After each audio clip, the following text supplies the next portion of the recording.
Hello and welcome to 4 weeks since the operation, so we're 4 weeks post-op. I know I said I was going to upload something every week, but I'm a bit shit, and I didn't because it's been too hot for me to do anything. We're currently experiencing a heat wave in the UK and I don't know how to deal with it.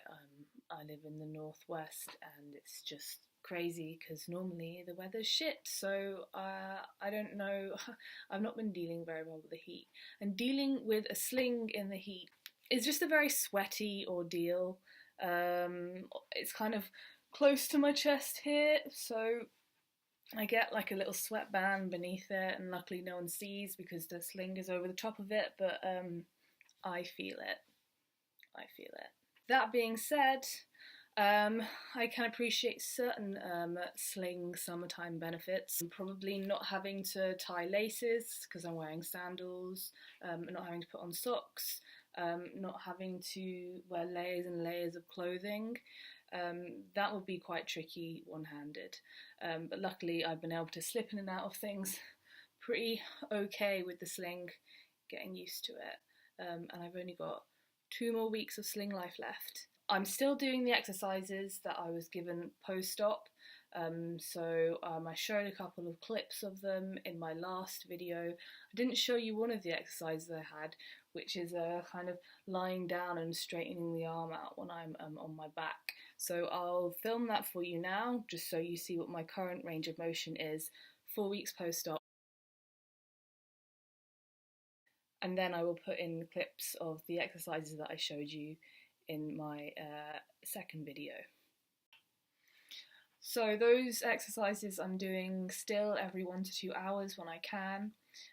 In addition to the elbow exercises, I'm also doing a couple of shoulder ones. The sling is taking all the weight of my arm rather than my shoulder, so my shoulder's going to get very weak. So I've got a couple of exercises just to kind of make myself remember that I have a shoulder, and in addition to that I have one fun new exercise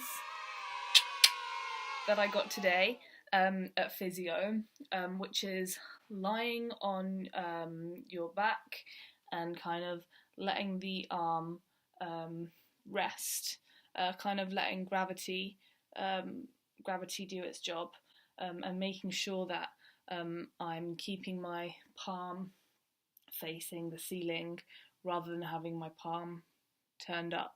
You don't want to mix the range of motions up on your elbow when it's healing, because that's just a lot of stress to put on a healing elbow. So if I were to let it extend fully and then start doing all these motions, I think I would fuck it up, and I really don't want to fuck this up.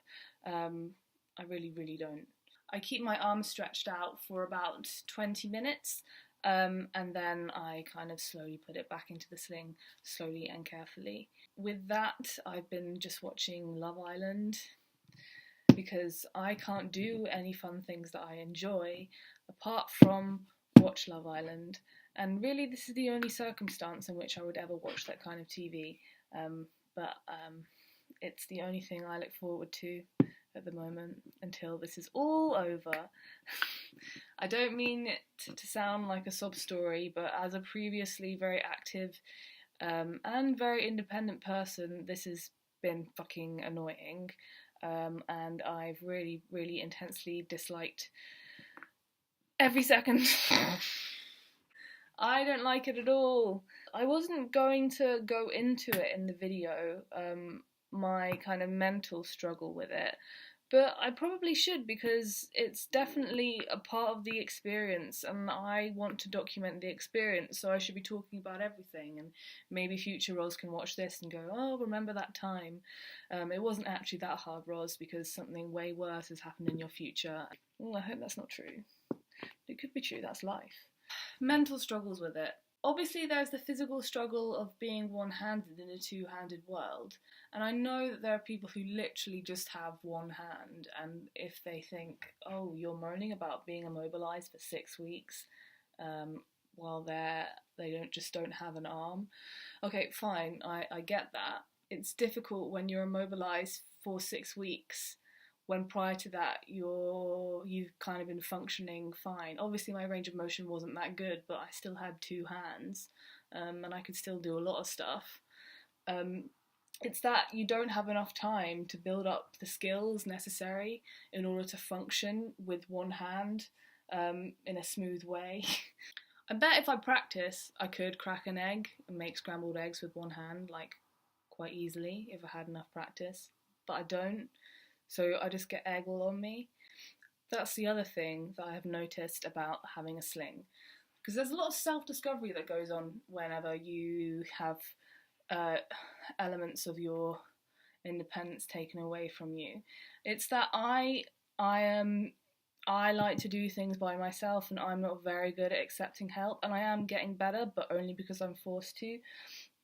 Like, at work, when I need to fill my water bottle up, it's quite hard for me to do with one hand, but I start to try and do it anyway, even though I know anyone at work would obviously do it for me, but I'm like holding on to this like idea that I need to fill my own water bottle, but I can't. Just really stupid shit like comes up in my head. I think, oh, what about if I got pregnant and then my joint replacement got fucked, and then I couldn't have the surgery because I was pregnant, and then I just lost my arm. Whoa. That's the kind of thinking I'm getting into, and I don't think it's very helpful because, yeah, if that happens, fine, I'll just be like a one-handed mother. There are obviously one-handed mothers in the world who exist, and they probably get on fine. I really do feel quite down about it, to be honest, but I've only got 2 more weeks, and then there's a whole other type of recovery that goes after then, and then I'll find out what my actual final range of motion will be, and I don't know how that's going to impact my future exercise and sports. You know, what if I could have been a great sports person and now I can't? I think I would have done it by now. It would be really great if I knew of some athletes who had this implant and it would make me feel better, but I don't.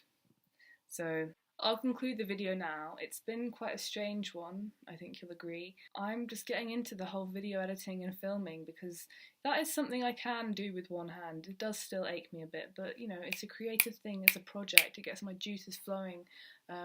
And it's good to talk it out because I can go through this and edit it and be like, you know what, Roz, you're a fucking twat. And then, you know, I'll laugh about it and I'll process it and it'll be fine. But, you know, I can only process it if I go through the horrible feelings as well. And that's something in life. You can't just shortcut this sort of stuff. You know, if you're going to feel shit, you're going to feel shit. I think I'm going to turn this into more of a long-term thing. I know I originally said 6 weeks, but considering this takes like 9 months to a year to recover from, I think a longer term approach would be more beneficial and useful to other people and useful for me as well, if I can commit to doing it though. I didn't post for the past couple weeks, but that's because nothing was really going on. And I think it will be interesting if you could see, you know, the actual long term, you know, implications of a radial head replacement, because I don't know what they are, and I would like to let other people know what they are. So, I will see you in a couple weeks' time when my sling is hopefully off, the implant has stayed in place, the ligament thing has done its ligamenty thing, I don't know what it's meant to do, and I will stop walking around with a sweaty sling that I don't know how to clean. Probably stink. Alright, bye guys!